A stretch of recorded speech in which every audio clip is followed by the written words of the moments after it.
Assalamualaikum warahmatullahi wabarakatuh, Sobat Jazirah Ilmu yang dimuliakan Allah. Semoga kita selalu dalam keadaan sehat walafiat. Amin ya Rabbal Alamin. Nabi Yakub diperkirakan hidup sekitar tahun 1837 sampai 1690 sebelum Masehi.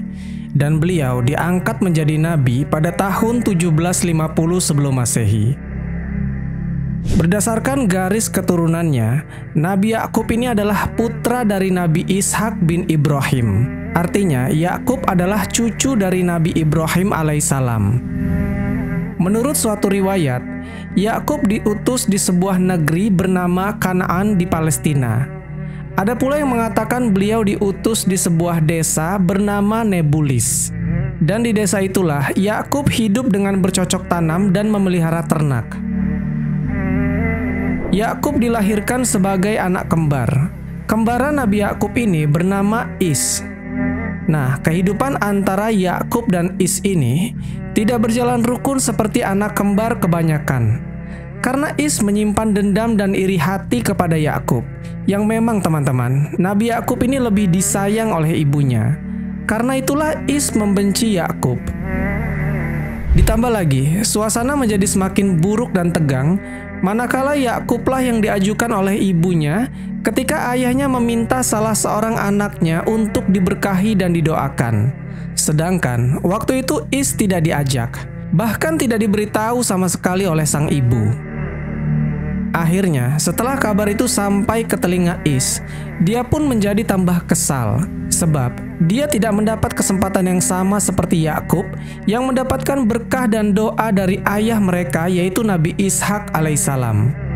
Dan setelah peristiwa itu, Is pun menampakkan sifat dingin dan kaku kepada Yakub. Karena Is begitu luar biasanya kesal dengan ketidakadilan yang ada di dalam keluarganya. Maka Yakub pun mendatangi ayahnya dan mengadukan sikap permusuhan yang ditampakkan Is itu. Yakub berkata, "Wahai ayahku, mohon berikan pendapatmu apa yang harus kulakukan untuk menghadapi Is yang sekarang membenciku dan selalu menyindirku dengan kata-kata yang menyakitkan hatiku, supaya hubungan persaudaraan kami berdua yang renggang ini bisa berubah saling mencintai dan saling menyayangi." Is marah kepada ayah yang memberkahi dan mendoakan aku agar aku memperoleh keturunan soleh, rezeki yang mudah dan kehidupan yang makmur serta kemewahan. Is menyombongkan diri dengan kedua orang istrinya dari suku Kanaan dan mengancam bahwa anak-anaknya dari kedua istrinya itu akan menjadi saingan berat untuk anak-anakku kelak di dalam pencarian dan penghidupan dan macam-macam ancaman lainnya yang membuatku cemas dan menyesakkan hatiku. Tolonglah ayah, berikanlah aku solusi bagaimana aku dapat mengatasi masalah ini serta mengatasinya dengan cara kekeluargaan. Nabi Ishak ini teman-teman, memang sudah kesal melihat hubungan kedua putra kembarnya yang makin hari makin meruncing. Lalu Nabi Ishak berkata, "Wahai anakku Yakub, aku sudah terlalu tua untuk menjadi penengah di antara kalian berdua. Aku khawatir, jika suatu hari nanti aku telah meninggal dunia, saudaramu Is akan semakin menjadi-jadi memusuhimu, dan takutnya dia akan berusaha mencelakaimu sampai akhirnya engkau dibunuh olehnya. Is juga telah menghasut saudara-saudara iparnya yang berpengaruh dan berwibawa di negeri ini, supaya mereka semua membencimu. Maka menurutku, yang terbaik untukmu adalah berhijrah. Sebaiknya engkau pergi meninggalkan negeri ini, supaya engkau terbebas dari gangguan dan bisa hidup dengan tenang. Pergilah engkau ke suatu negeri di Irak yang bernama Fadan Aram. Di negeri itu ada pamanmu yang bernama Laban bin Batuil. Engkau bisa tinggal bersamanya di sana dan meminta kepadanya untuk mengawinkan engkau dengan anaknya. Niscaya, jika engkau tinggal bersamanya, kedudukan sosialmu akan disegani dan dihormati orang-orang, karena pamanmu Laban adalah orang yang disegani di mata masyarakat. Maka pergilah engkau ke sana dengan iringan doa dariku. Semoga Allah Subhanahu wa Ta'ala memberkahi perjalananmu, memberi rezeki yang banyak dan mudah, serta diberikan kehidupan yang tenang dan tentram."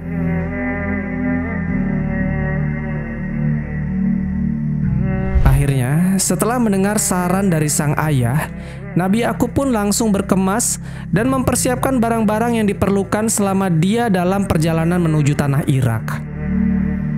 Setelah semuanya telah disiapkan, dengan hati yang sedih Nabi Yakub pun berpamitan kepada ayah dan ibunya. Setelah itu, beliau berangkat meninggalkan rumahnya dan tanah kelahirannya. Di dalam perjalanannya, beliau melalui jalanan berpasir dan padang Sahara yang luas, ditemani matahari yang panas yang membakar kulit. Sesekali Nabi Yakub berhenti untuk beristirahat sejenak. Saat itu, beliau terasa sangat lelah dan berencana untuk tidur sejenak di bawah teduhan sebuah batu karang yang besar. Ketika Nabi Yakub tertidur, beliau bermimpi. Di dalam mimpinya itu, Yakub melihat dia dikaruniai rezeki yang luas, kehidupan yang aman damai, keluarga dan anak cucu yang soleh dan berbakti, serta dikaruniai kerajaan yang besar dan makmur. Lalu ketika Yakub terbangun, dia menoleh kanan dan kirinya, ternyata itu hanyalah mimpi. Namun beliau percaya bahwasanya suatu hari mimpinya itu akan menjadi kenyataan, karena sesuai dengan apa yang telah didoakan oleh ayahnya waktu itu. Kemudian teman-teman, Nabi Yakub pun bangkit dan melanjutkan perjalanannya. Akhirnya, setelah berhari-hari siang dan malam menempuh perjalanan yang membosankan, sampailah Yakub di pintu gerbang kota Padan Aram. Alangkah senangnya Yakub ketika dia melihat binatang-binatang peliharaan berkeliaran di atas padang rumput dan melihat para penduduk kota yang hilir mudik di dekat gerbang tersebut. Sesampainya di salah satu persimpangan jalan, dia berhenti sebentar dan bertanya kepada salah seorang penduduk yang lewat, di manakah letak rumah pamannya yang bernama Laban. Karena Laban ini orang yang sangat kaya raya di kota itu, dan dia juga adalah seorang pemilik dari suatu peternakan yang terbesar di kota itu, maka orang-orang yang ditanya pun pasti mengetahui di mana rumahnya. Kemudian, penduduk yang ditanya itu segera menunjuk ke arah seorang gadis cantik yang sedang menggembala kambing. Dan penduduk itu berkata kepada Yakub, "Kebetulan sekali, itulah dia salah satu putrinya Laban yang bernama Rohil.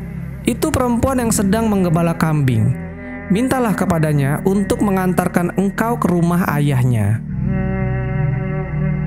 Dengan hati yang berdebar-debar, Nabi Yakub pun menghampiri perempuan cantik yang sedang menggembala kambing itu. Dengan suara yang terputus-putus, seakan-akan ada sesuatu yang mengikat lidahnya, Yakub memperkenalkan diri bahwa dia adalah saudara sepupunya. Ibunya Yakub yang bernama Rifqah adalah saudara kandung dari ayah si gadis itu. Selanjutnya, Yakub menjelaskan kepada gadis itu bahwa ia datang ke Padan Aram dari Kanaan dengan tujuan untuk menemui ayah si gadis. Kemudian gadis itu mengajak Yakub untuk berjalan menuju rumahnya. Setelah sampai di rumah Laban, Nabi Yakub pun langsung mengatakan bahwa dia adalah anak dari Ishak dan Rifqah. Laban pun kemudian memeluk anak dari saudaranya itu, menandakan bahwasanya kedatangan Yakub diterima gembira oleh pamannya tersebut. Maka disiapkanlah oleh Laban bin Batuil kamar untuk Yakub di rumah itu, yang tidak berbeda dengan tempat-tempat anak kandungnya sendiri, di mana dia dapat tinggal sesuka hatinya seperti di rumahnya sendiri. Setelah selang beberapa waktu Yakub tinggal di rumah Laban, Yakub pun menyampaikan pesan dari sang ayah, yaitu untuk menikahkan Yakub kepada salah satu dari anaknya Laban tersebut. Pesan dari ayahnya pun diterima oleh Laban, dan Laban juga langsung setuju untuk mengawinkan salah seorang anaknya dengan Nabi Yakub, tapi dengan sebuah syarat. Sebagai mas kawin pernikahannya, Yakub diharuskan bekerja di perusahaan peternakan milik Laban selama 7 tahun lamanya. Kemudian, Yakub pun menyetujui persyaratan tersebut. Akhirnya, dengan semangat dan dengan kedisiplinan yang tinggi, Yakub pun bekerja di perusahaan peternakan terbesar di kota Padan Aram itu. Teman-temanku seiman, setelah 7 tahun lamanya Yakub bekerja di sana, kemudian Yakub menagih janjinya kepada Laban. Saat itu Yakub hendak menikahi salah seorang putri Laban yang bernama Rohil. Namun, Laban malahan menawarkan kepada Yakub untuk menikahi anaknya yang lain yang bernama Laia. Yang tak lain Laia ini adalah kakak dari Rohil. Sebenarnya teman-teman, selama tinggal dan bekerja di sana, Yakub telah lama menyukai Rohil dan memendam rasa cintanya itu untuk menunggu waktu 7 tahun, supaya nantinya Yakub bisa menikah dengan Rohil. Laban pun mengerti isi hati dan kemauan Yakub tersebut. Tapi masalahnya adalah, waktu itu ada adat istiadat yang berlaku di sana. Seorang adik tidak boleh melangkahi kakaknya kawin lebih dulu. Akhirnya, sebagai jalan tengah dari permasalahan ini, supaya Yakub juga tidak kecewa dan mereka juga tidak melanggar adat istiadat, Laban menyarankan kepada Yakub untuk menikahi Laia terlebih dahulu. Kemudian, setelah 7 tahun mereka menikah, barulah Yakub menikahi Rohil sebagai istri kedua. Akhirnya, Yakub pun menerima saran dari pamannya tersebut, dan menikahlah Yakub dengan Laia. Lalu setelah 7 tahun kemudian, Yakub pun menikah lagi dengan Rohil, yang ketika itu menjadi istri keduanya. Dengan demikian, saat itu Yakub memiliki 2 istri, yang kedua istrinya itu adalah saudara sekandung. Pada masa itu, hal tersebut belum ada larangan hingga diutusnya Nabi Muhammad SAW. Hal semacam itu tidak diperbolehkan lagi. Selama pernikahannya, Allah Subhanahu wa Ta'ala menutupi kekurangan Laia dengan memberikan keturunan beberapa anak laki-laki dari istri pertama Nabi Yakub ini. Rohil pun menjadi cemburu karena dia belum menghasilkan keturunan sama sekali. Pada suatu hari, Laban memberikan hadiah kepada kedua putrinya itu, yaitu budak atau hamba sahaya 2 orang wanita untuk menjadi pembantu di rumah tangga mereka. Laia diberi budak bernama Zilfa, sementara Rohil diberi budak bernama Bilha. Nah, karena Rohil ini lama tak punya anak, akhirnya pada suatu hari, Rohil menghadiahkan budaknya yang bernama Bilha ini ke Yakub. Kemudian Yakub pun menikahinya, dan Yakub kemudian memiliki anak dari Bilha. Lalu, ternyata Laia juga ternyata cemburu. Maka Laia juga memberikan budaknya yang bernama Zilfa ini ke Yakub. Kemudian Yakub menikahinya. Kini Nabi Yakub memiliki 4 orang istri. Dari ketiga istrinya itu, Yakub memiliki 10 orang anak. Sementara dari Rohil belum ada. Akhirnya, setelah menunggu sekian lama, Rohil pun melahirkan seorang anak laki-laki yang berwajah sangat tampan. Anak itu dia beri nama Yusuf, yang nantinya akan kita kenal sebagai Nabiullah Yusuf alaihissalam. Beberapa tahun kemudian, Rohil dikaruniai anak laki-laki lagi yang bernama Bunyamin. Jadi total semua anak Nabi Yakub ada 12 orang dari perkawinannya dengan 4 istrinya itu. Dari istri pertamanya yang bernama Laia, melahirkan 6 anak laki-laki yang bernama Rubail, Syamun, Lawi, Yahuza, Rubalun, dan Yasyur. Dari istri kedua yang bernama Rohil, melahirkan 2 anak laki-laki juga yang bernama Yusuf dan Bunyamin. Dari istri yang ketiga yang dulunya adalah budaknya Rohil yang bernama Bilha, melahirkan 2 anak laki-laki yang bernama Dan dan Naftali. Dan dari istri yang keempat yang dulunya adalah budak dari Laia yang bernama Zilfa atau Zulfa, melahirkan 2 anak laki-laki juga yang bernama Jad dan Ashir.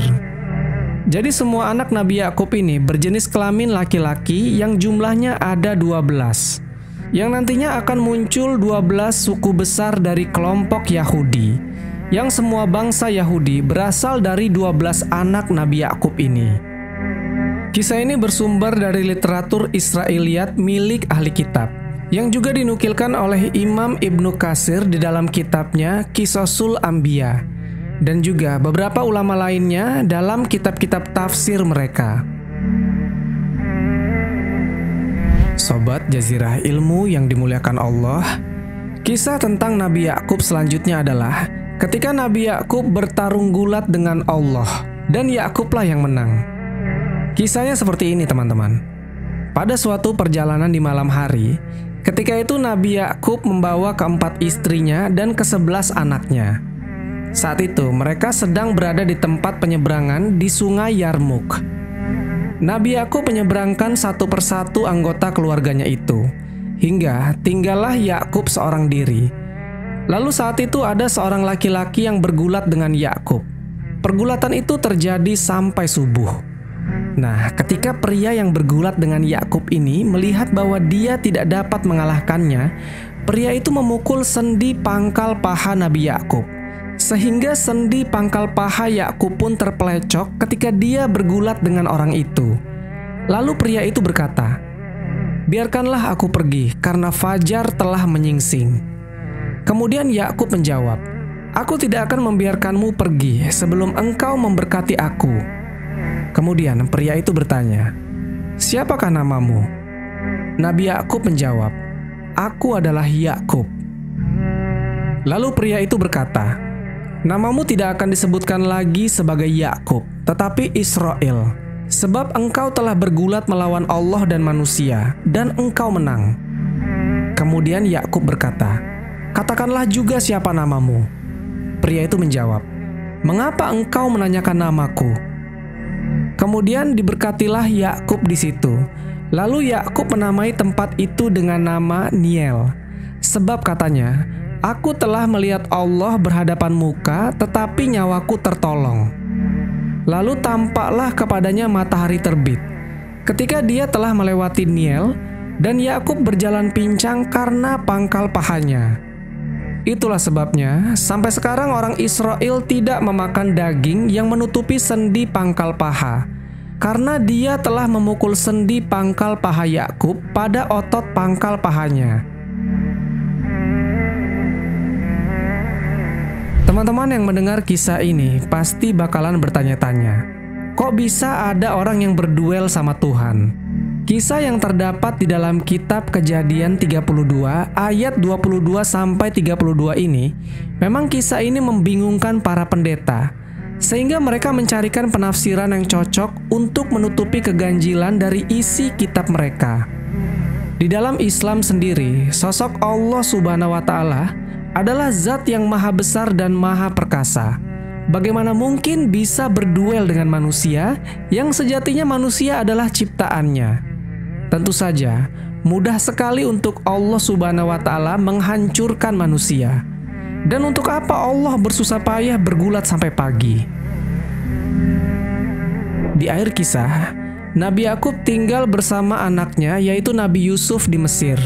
Yang ketika itu Nabi Yusuf ini telah tumbuh menjadi pria dewasa yang sangat gagah dan tampan.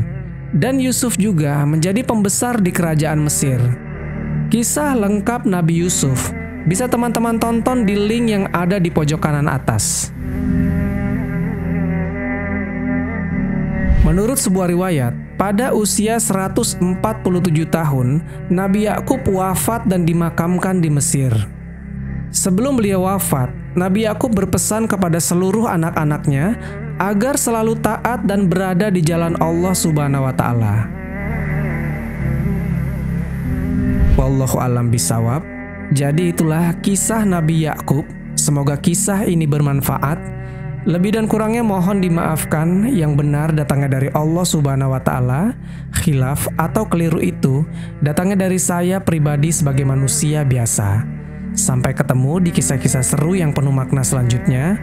Saya akhiri. Wassalamualaikum warahmatullahi wabarakatuh.